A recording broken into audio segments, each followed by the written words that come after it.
নমস্কার বন্ধুরা, কেমন আছেন সবাই? মেঘার লাইফস্টাইলে আপনাদের সকলকে স্বাগত জানাই। আজকে শুক্রবার, বাজছে এখন 7:05 মতো। আজ মেয়ের স্কুলে রেড ডে। সকালে উঠেই বাড়ির সমস্ত কাজকর্ম সেরে এক গ্লাস গরম জল নিয়ে একটু বসবো। সকালের এই পরিবেশটা খুবই ভালো লাগে। নেই কোনো আওয়াজ, নেই কোনো কলরহ, আছে শুধু এক স্নিগ্ধ পরিবেশ, মৃদু বাতাস আর পাখিদের গুঞ্জন। অন্যদিন আমার সাথে সাথে সূর্যি মামা উঠে যান, আজকে দেখছি ওনার কোনো দেখা নেই।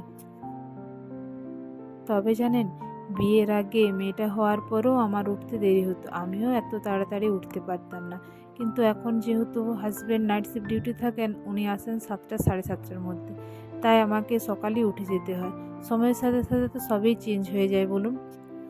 গরম জলটা শেষ করে চলে এসেছি রান্নাঘরে। আজ যেহেতু রেড ডে, আজ ওনারা রেড কালারের টিফিনও নিয়ে যেতে বলেছে। তাই তিনজনের জন্যই ব্রেকফাস্টে ভাবছি আজ লুচি বানাবো। একটা পাত্রে নিয়ে নিয়েছি ময়দা, একটু রিফাইন অয়েল দিলাম, কিন্তু মনে হচ্ছে একটু কম হলো, তাই আর একটু রিফাইন অয়েল দিয়ে দিলাম। দিচ্ছি নুন আর একটু দিচ্ছি কালো জিরে।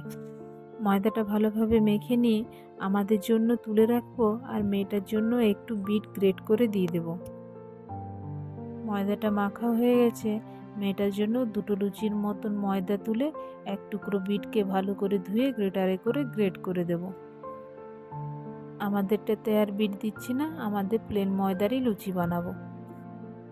বিটটা গ্রেট করা হয়ে গেছে, এবার ময়দাটার সাথে ভালো করে মিশিয়ে দিই।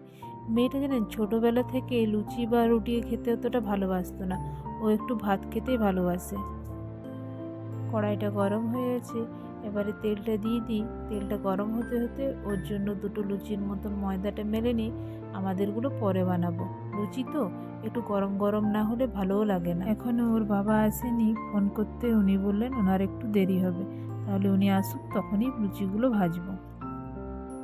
লুচি বা রুটি খেতে যেহেতু মেয়েটা অত ভালোবাসে না, তাই ওর টিফিনে বেশিরভাগ দিনেই রাইসের কিছু না কিছু বানিয়ে দিই। যেমন সব রকম সবজি দিয়ে একটু ভেজিটেবল রাইস বানিয়ে দিই, কোনো দিন আবার লেমন রাইস বানিয়ে দিলেও খেয়ে নেয়, না হলে ইডলি ম্যাগি বানিয়ে দিলেও খেয়ে নেয়। লুচি দুটো ভাজা হয়ে গেছে, এবারে ও টিফিনটা রেডি করে দিই। দিচ্ছি দুটো লুচি, একটু ব্রকলি আলু ভাজা আর একটু বেদানা। কালকে ম্যাম গ্রুপে মেসেজ করে দিয়েছেন, নিয়ে যেতে হবে রেড কালারের ফুল, রেড কালারের সবজি আর রেড কালারের ফল।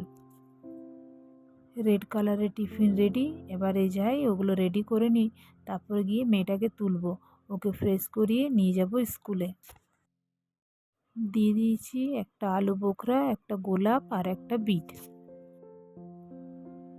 মেয়েও রেডি, পরেছে আজ একটা ব্লু কালারের জিন্স আর রেড কালারের টি শার্ট। চলুন এবারে যাই মেয়েটাকে নিয়ে স্কুলে। ওর বাবাও চলে এসছে। মেয়েটা জানেন সকালবেলা উঠতেই চায় না, প্রচুর দেরি করে। রাত্রেবেলা যেহেতু বাড়িতে থাকেন না, এসেই চলে বাবা মেয়ের মধ্যে খুনসুটি, তাই আরও বেশি স্কুল যেতে দেরি হয়ে যায়। রোজই যখন মেয়েটাকে স্কুলে ছাড়তে আসি, রোজই দেখি বোর্ডের মধ্যে থট অফ দ্য ডে লিখতে হয়। আজ ভাবলাম তাই আপনাদের সাথেও একটু শেয়ার করি। ক্লাস 10-এর ছেলে মেয়েদের এক এক দিন একজন করে এসে এই বোর্ডের মধ্যে থট অফ দ্য ডে লিখতে হয়।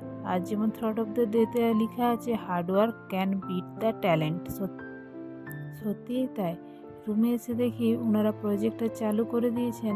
আজ সব বাচ্চাগুলো রেড কালারের ড্রেস পরে আছে, বাচ্চাগুলোকে কি সুন্দর লাগছে।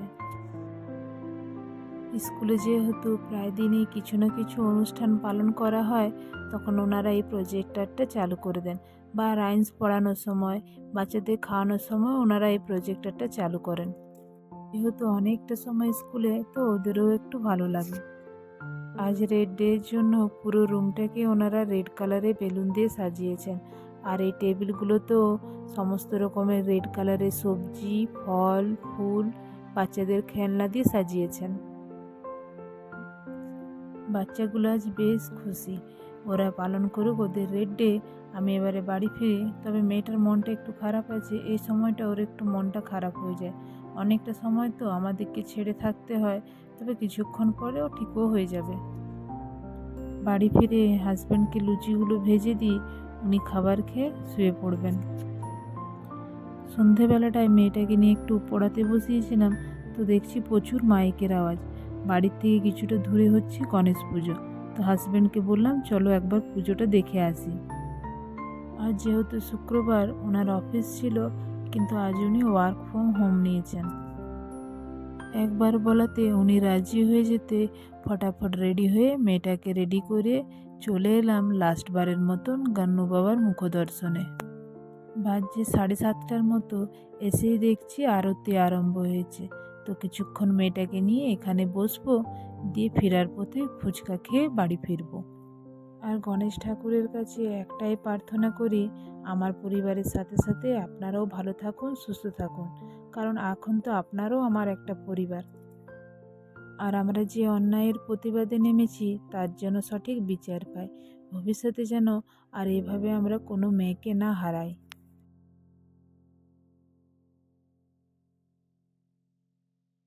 তাহলে চলুন ভিডিওটা এখানেই শেষ করছি। আপনারা সকলেই ভালো থাকবেন, সুস্থ থাকবেন, সাবধানে থাকবেন। আপনাদের সকলের সাথে দেখা হবে পরবর্তী একটি ভিডিওতে।